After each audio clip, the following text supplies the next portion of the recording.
I'm Amatula Nakara. I'm studying my BTech in Biotechnology from Vellore Institute of Technology in Vellore, Tamil Nadu.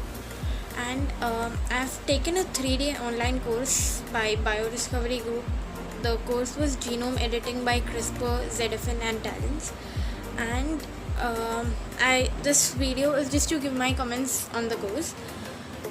Point 1, the course was really very helpful, and it has helped me a lot. And plus the diagrams, the information, it's very informative, it's very helpful for even a person who doesn't have knowledge in that. It can explain it very well, it's very explanatory, and it's a really helpful course. So yeah, thank you.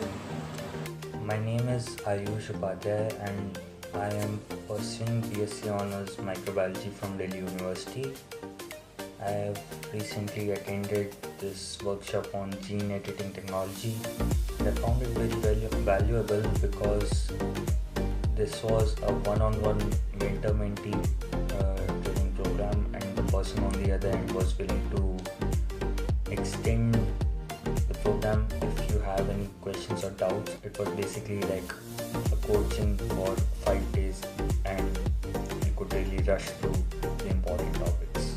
So yeah, in that sense I found it very valuable.